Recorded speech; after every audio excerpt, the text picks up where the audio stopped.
Hello बच्चों, आज हमने अपने एडमिशन के लेसन में जो नेक्स्ट सम है उसको देखना है बच्चों। जैसा कि आप जानते हो, अब तक हमने ना एडमिशन के लेसन के बेसिक्स जो थे उन सबको हमने डिस्कस किया था। पहले सबसे न्यू रेशो निकाला, ठीक है। न्यू जो आता था, जैसे ये भी पहले हैं, सी आया, सी के आने के बाद इनका न्यू रेशियो क्या होगा उसकी बात थी। उसके बाद गेनिंग सेक्रीफाइसिंग उसकी बात हमने यहाँ की। थर्ड में हमने सीखा कि जो सी आएगा वो अपने साथ कैपिटल एंड गुडविल का पैसा लाएगा। कैपिटल पे बिजनेस का हक था बच्चों, एंड गुडविल पे ओल्ड वालों का हक था, क्योंकि उन्होंने अपने हिस्से से कुछ निकाल के सी को दिया था, तो उसे कंपनसेट किया जाएगा गुडविल दे के बच्चों। उसके बाद नेक्स्ट टॉपिक रिवैल्यूएशन अकाउंट का आया था, वो मैंने आपको बताया था इस बुक में कॉमन है, सब जगह सेम होता है। रिवैल्यूएशन अकाउंट से जो भी आपके पास निकल के आएगा उसे ओल्ड वालों के ओल्ड रेशियो में आपने बांटना है, ठीक है जी। सी का इसमें कोई भी इन्वॉल्वमेंट नहीं होगा। फिफ्थ टॉपिक अपना था एक्यूमुलेटेड बैलेंसेस का, ये भी कंप्लीट बुक में कॉमन टॉपिक है, सेम है, ठीक है जी। दो टाइप के बैलेंस होते थे, प्रॉफिट्स का, लॉस का। तो न्यू का जो सी आता था उसका इनमें भी किसी टाइप से कोई इन्वॉल्वमेंट यहाँ पे नहीं था, तो वो भी किसको दिए जाएंगे, ए एंड बी, मतलब ओल्ड वालों के ओल्ड रेशियो में बच्चों। आइए अब अपने जो टॉपिक्स हैं वो बड़े सम्स हैं सामने। 59th, इससे पहले मैंने आपको कहा था कि आप अपने 58 तक सम कंप्लीट कीजिए। आपको कोई भी डाउट आता है तो बच्चों आप कभी भी पूछ सकते हैं। 59 सम, सबसे पहला काम स्टेटमेंट को देखने का। आइए देखते हैं क्या इसमें कोई नई बात जो हमें ना पता हो। आइए, एक्स एंड वाई दो लोग हैं बच्चों, ठीक है। इनका रेशियो है बच्चों 3:2 का। अच्छा, बैलेंस शीट दी हुई है 31/3/18 की, जिसमें आपके पास इन चीज़ों का बैलेंस है बच्चों। ये एसेट्स का हो गया, ये लाइबिलिटीज़ का हो गया। जब मैंने इन सबको देखा तो लाइबिलिटी साइड में एक चीज़ सामने आई कि यहाँ पे ना एक तो कैपिटल अकाउंट का बैलेंस है, ठीक बात है, हमें पता है।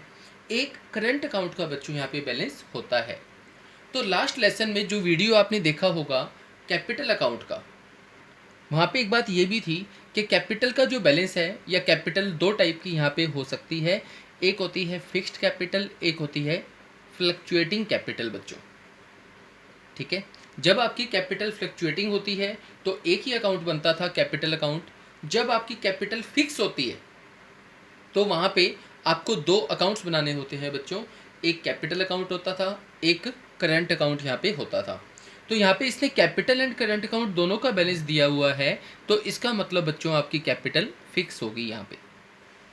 उसके बाद दे एडमिट जेड, उन्होंने जेड को अपने साथ मिलाया। एक्स वाई पहले थे, जेड आया, तो जेड के आने से पहले जो रेशियो था वो कौन सा हो गया बच्चों, ओल्ड। कंडीशंस हैं आपके पास, एक प्रोविज़न आपको बनाना है, रेट है 5, किस पे, मतलब किस चीज़ का, तो किसका बनेगा ये, डाउटफुल डेट्स का ना, भाई पैसा डूबने की उम्मीद है। अभी स्टेटमेंट को देखो, सॉल्यूशन बाद में। उसके बाद एक्रूड इनकम थी, वो पहले बुक्स में नहीं थी, लिखा हुआ है ना, बुक्स का मतलब वो बैलेंस शीट में नहीं है बच्चों। 5000 आउटस्टैंडिंग है, आपने अपने स्टाफ की पे देनी थी, उसकी अभी तक बाकी है, लाइबिलिटी होगी आपकी। एक्रूड इनकम आपकी एसेट्स है, क्योंकि ये इनकम आपने लेनी होती है बच्चों।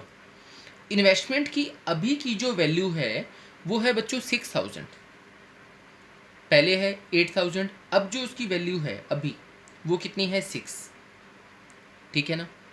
एक्स ने इन इन्वेस्टमेंट को ले लिया किस पे, एट दिस वैल्यू, मतलब 6000 पे ही एक्स ने उस एसेट को ले लिया बच्चों, कोई बात नहीं। जेड के आने के बाद इनका न्यू रेशो क्या हुआ, ये बच्चों, ओल्ड भी गिवन है, न्यू भी गिवन है, तो न्यू यहाँ पे आपको निकालना नहीं पड़ेगा, अच्छी बात है।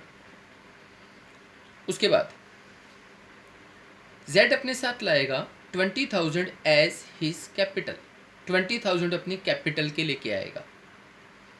Z is to pay in cash, Z को कैश में देने हैं क्या, an amount equal to, equal amount किसके, बिजनेस में उसके हिस्से की जो गुडविल है, ठीक है ना। अभी अभी हमने बात की, पहले भी हमने टॉपिक सीखा था कि जब कोई नया बंदा बिजनेस में आएगा तो वो अपने साथ कैपिटल एंड गुडविल, दो चीज़ों का पैसा यहाँ पे लाएगा। अब गुडविल यहाँ पे आपको गिवन नहीं है, वो आपको निकालनी है, हमें निकालनी आती है। 3 मेथड हमने किए हुए हैं, एपी, एसपी, कैपिटलाइजेशन, ठीक है जी। अच्छा, उसके बाद इस गुडविल पे किसका हक है बच्चों, जो जेड लेके आएगा इस पे हक है एक्स एंड वाई का। गुडविल का हाफ अमाउंट उन्होंने निकाल लिया, उनका है, फुल भी निकाल सकते हैं, हाफ भी निकाल सकते हैं, जितना वो चाहे तो निकाल सकते हैं, कोई दिक्कत नहीं है। हमें यहाँ पे क्या क्या बनाना है, बेसिक आइटम्स है वो तो बनानी है आपको सब, रीवैल्यूएशन अकाउंट बनाना है, कैपिटल अकाउंट बनाना है, करंट अकाउंट बनाना है एंड ओपनिंग बैलेंस शीट बनानी है। जेड के आने के बाद नई बैलेंस शीट क्या होगी, हमें बच्चों यहाँ पे वो बनानी है।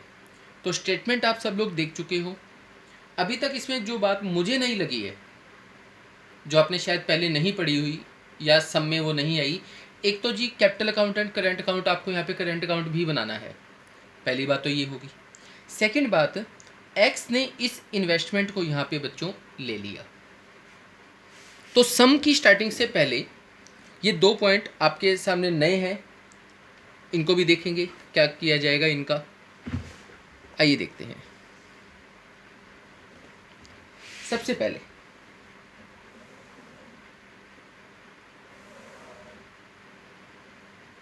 यहाँ लिखो क्या बनाना है आपको, ये यहाँ बना लेते हैं, ठीक है। यहाँ पे अपनी जो कैलकुलेशंस हैं हम वो निकाल लेंगे बच्चों, यहाँ पे सब वो हो जाएंगी कैलकुलेशंस। यहाँ पे हम अकाउंट बना लेंगे इस पॉइंट पे, मतलब ये जो यहाँ नोट्स बन जाएंगे, यहाँ बच्चों अपने अकाउंट बन जाएंगे। अब जो जो अकाउंट बनाने हैं ना, मैं पहले ही आपके सामने लिख देता हूँ। वो एक मुझे बनाना है छोटा सा, कौन सा, रीवैल्यूएशन अकाउंट, ठीक है। उसके बाद मुझे बनाना है कैपिटल अकाउंट, लेकिन कैपिटल यहाँ पे कौन सी है बच्चों, फिक्स, तो इसका मतलब यहाँ पे आपको 2 अकाउंट बनाने हैं, कैपिटल अकाउंट भी बनाना है एंड करंट अकाउंट भी बनाना है। अब 3 लोग हैं ना बच्चों, जब करंट अकाउंट भी आपको बनाना होता है ना, तो कैपिटल अकाउंट हमेशा छोटा सा बनता है, क्योंकि इसमें गिनती की 2 ही आइटम्स आती हैं, ओपनिंग क्लोजिंग बैलेंस तो है ही है, वो तो होने ही होने हैं, उसके अलावा 2 ही आइटम है, जो पैसा आपने लगाया या जो पैसा आपने निकाला पक्के में, ठीक है ना। मतलब ऐसा नहीं है कि चाहिए था तो निकाल दिया, अपने बैलेंस की मेंटेनेंस के लिए एक फिक्स बेसिस पे आपने निकाल लिया, उसकी बात यहाँ पे आती है। ये तीनों का कैपिटल अकाउंट आ गया। इसके बाद इन्हीं तीनों का थोड़ा सा इससे बड़ा लेके चलना, आप बनाओ यहाँ पे करंट अकाउंट, ठीक है, नेम लिख लेना यहाँ पे, ये करंट अकाउंट हो गया इनका, ये हो गया यहाँ पे कैपिटल अकाउंट। जो जो उसने बनाने के लिए कहा है वो आपको पहले से पता होना चाहिए, ठीक है। इसके बाद यहाँ पे आपको बच्चों बनानी है बैलेंस शीट, ठीक है। जेड के आने के बाद जो नई बैलेंस शीट आपको बनानी है वो यहाँ पे, हाँ जी। तो आइए देखते हैं बुक में। अब मैं तो कहता हूँ कि इस सम को कैसे निकाला जाए। इस सम को निकालिए बिल्कुल सीक्वेंस में। स्टार्टिंग कहाँ से हो, स्टार्टिंग हो बच्चों आपकी एडजस्टमेंट से। एडजस्टमेंट्स क्या क्या हैं वो देख लो। पहले कहता है प्रोविज़न बनाना है कितना, 5, ठीक है। अच्छा, पहले देखो आपने लोगों से टोटल लेना कितना है, 20,000। तो ये 5 किसका बनेगा, इस 20 का या इसका 19,200 का। ये 5 बच्चों आपको बनाना है इस 20 का, ध्यान से। तो 20,000 का 5 कितना हो गया, 1,000।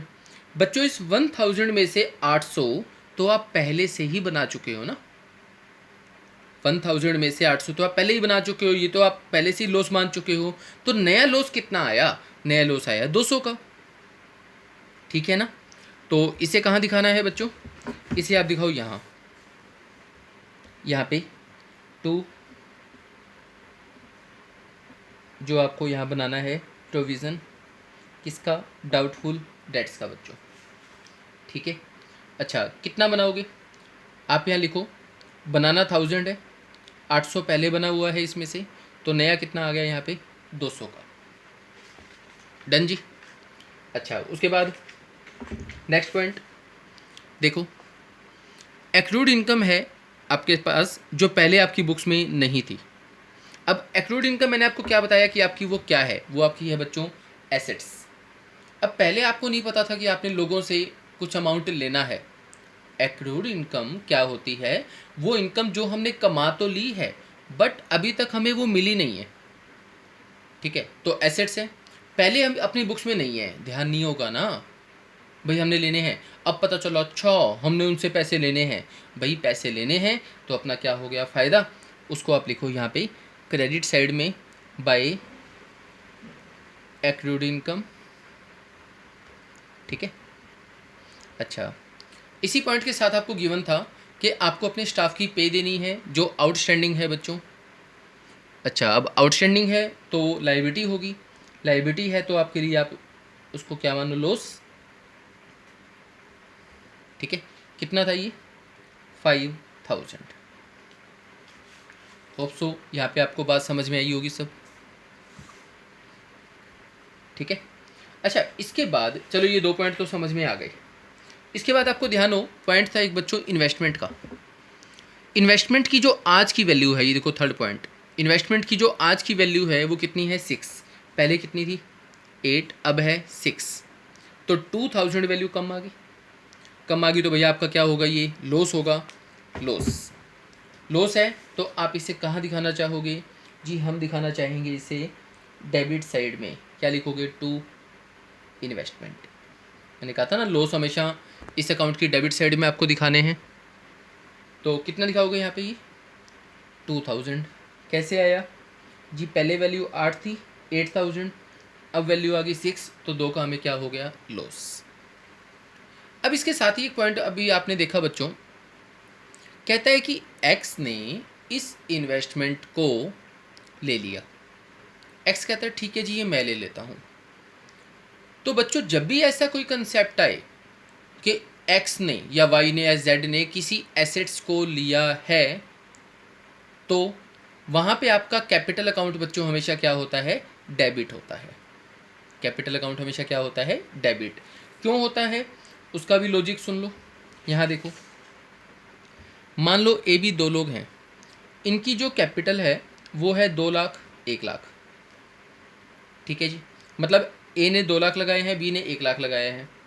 अब यहाँ पे ए कहता है जी एक एसी पड़ा है अपने, उनके बिजनेस में ही एसी था जिसकी वैल्यू थी 20,000। ए कहता है जी ये ना मैं ले लेता हूँ। ठीक है, तो जो पैसा उसने बिजनेस में लगाया था कितना 2 लाख, उसमें से 20,000 का तो सामान उठा के ले गया, तो उसकी कैपिटल बची कितनी 180। अब ये जो एसेट्स उसने ली, एसेट्स लेने से कैपिटल क्या हुई, कम होगी। कैपिटल कम होती है तो डेबिट होती है।